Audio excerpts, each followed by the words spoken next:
Hello my friends, this is umonox again, and today's video is a little bit like an addendum to the video that I just uploaded yesterday, and that mainly has to do with the fact that the question came up on that video about why we are not using the bus compressor for the sidechain now. And the reason for that question is, in the recent Tonverk update, Elektron also made changes to the bus compressors because they have a sidechain input now as well. Now initially, only the compressor on that mix track had a sidechain input, and that was obviously bad and we couldn't really make use of that. But now, the compressors on these bus tracks have a sidechain input as well. So they can be used for this purpose more efficiently now because we can now send the tracks to them specifically. And that's similar to how it works with the compressor sends on the Digitact and the Digitone, for example. And that's actually a nice addition, but you know, while it is possible, this video is also about showing you why I think that the compressor is probably not the best method for sidechaining, and why I've usually skipped it altogether in my last videos that I did about that topic. But today I want to go into this and see how that works. Okay, so here's the project that is left over from yesterday. I had to rebuild it from scratch because while recording an initial version of that video, something really bad happened. The original project was suddenly gone, and the Tonverk was more or less crashing the project, and I have no clue why. And I didn't save it before, so I had to quickly rebuild it, but it is at least kind of similar to what we had on the last video. So let's first have a listen to what we have with the shape machine already set up, and that's sounding like that. Yeah, I also took down the level of the kick because yesterday it was a little bit too loud. So that's our thing from yesterday, and we can see we have that shape machine set up. You see, I again wanted to say shaper machine instead of shape machine. Sorry. Yeah, well, that shape machine is already set up on that bus track, similar to the way we did it yesterday. And now we want to have a look at how that sounds like with the compressor. So when we go on to another bus track right here, we don't touch the shape machine here, but go to the FX instead, and just add the compressor in. We can see it now has those sidechain inputs, and it's like you can select every audio track that we have, as well as the bus tracks themselves and the audio inputs, left and right, because those are mono. So track 1 is where our kick is. So let's quickly get that thing in, set a little bit of a nice ratio for that, and just turn down the makeup gain a little. And now we take our sound here and send it to bus number 2, and let's now have a listen to how that sounds when we start dialing it in.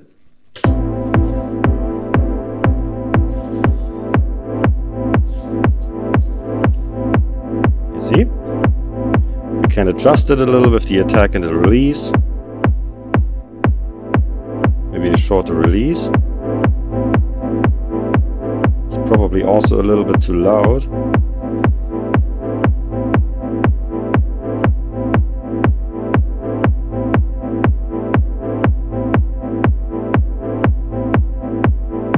Yeah.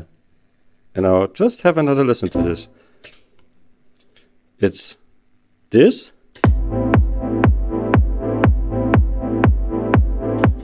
In comparison to this. You can clearly hear the difference, right? The shape machine actually creates a much steeper curve. It's much more pumpy. It just sounds better, I think. And the reason for that is, and why I'm usually not using the compressor for sidechaining, is because on the compressor we are bound to the sound of our kick, because the way the kick sounds absolutely influences how that sidechain will sound that the compressor is creating. And so we are forced to have a kick that sounds exactly the way we want, otherwise our sidechain will sound crappy, because we can only work inside the limits of the sound of that kick drum here with the attack and the release and everything. And we cannot design that in our very specific way that we would like the sidechain to sound like, you know. And there's another problem when using the compressor, and that has to do with our muting. So I will quickly show you that. Let's go into the mute mode and let's listen to what happens when I start muting the kick while we go.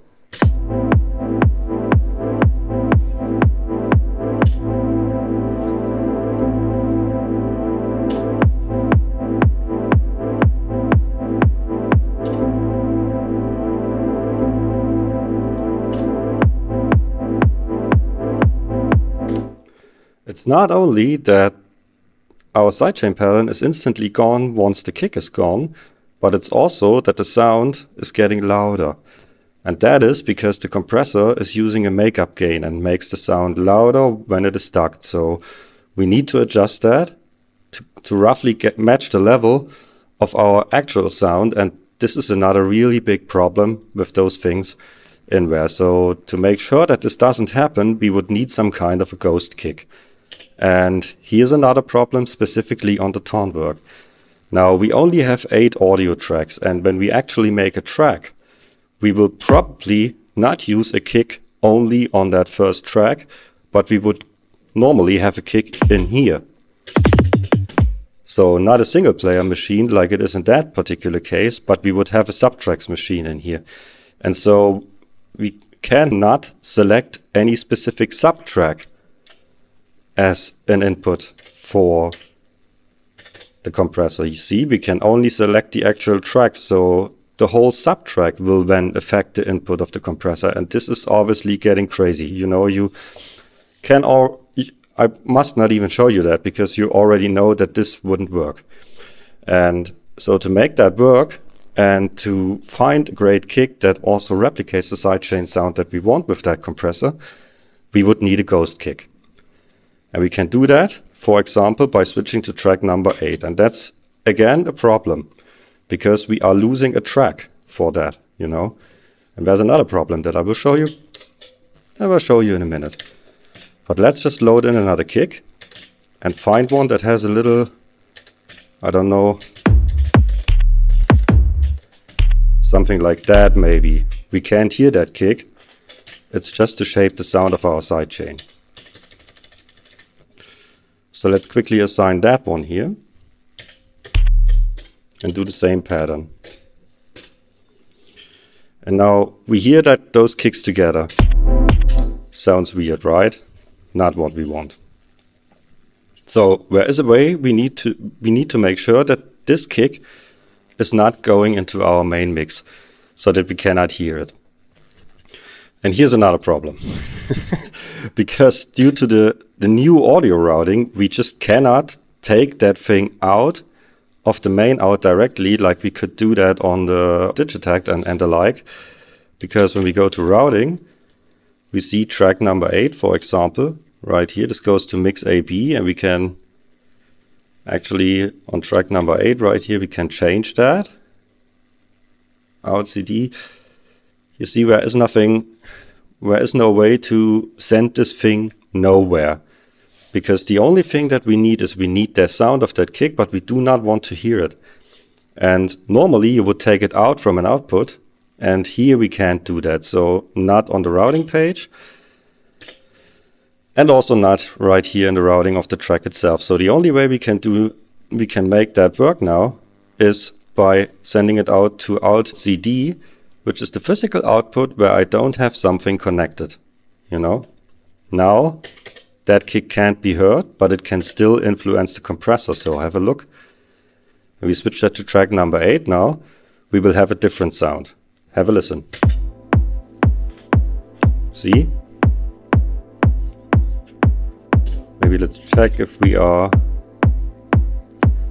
So we need to adjust that kick and actually make it a little bit shorter maybe.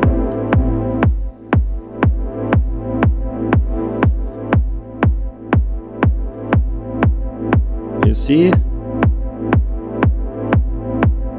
It's still probably not the best suitable kick for that. But it gives us another result that we can play around with, you know, for the compressor. And It's coming in, and we can maybe see if we can change something to the sound.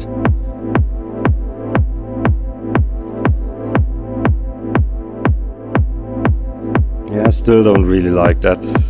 But at least we don't have the problem that the sidechain goes out when we mute the kick.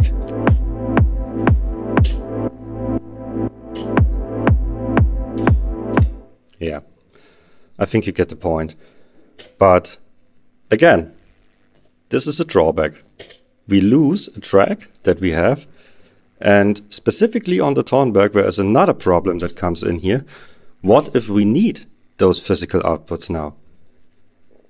In that case, we can't do it like that, so we need to have another way, but there is no other way to use a ghost kick on that Tonverk right now. So that's another limitation that we have to get used to in that particular case. And still, you can hear I haven't found a correct kick for that, because the sidechain pattern is still not nice.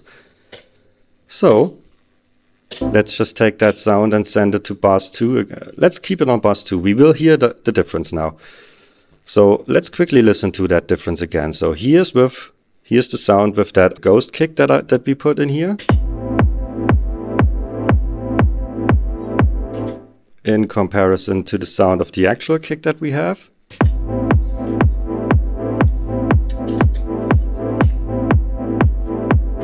And now in comparison to our absolutely awesome shape machine. Have a listen.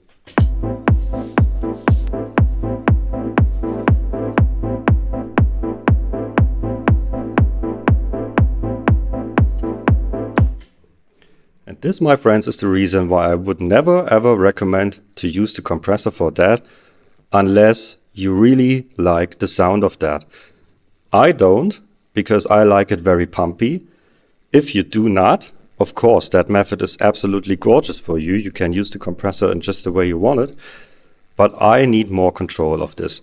And I want to make that really pumpy and really get into this, so that it really sounds like it should sound in modern contemporary music. Okay, so I hope that this video has shown you the differences between these things and why I definitely do not recommend to use that compressor for the sidechain. And if you have any further questions or anything, leave them down in the comments below.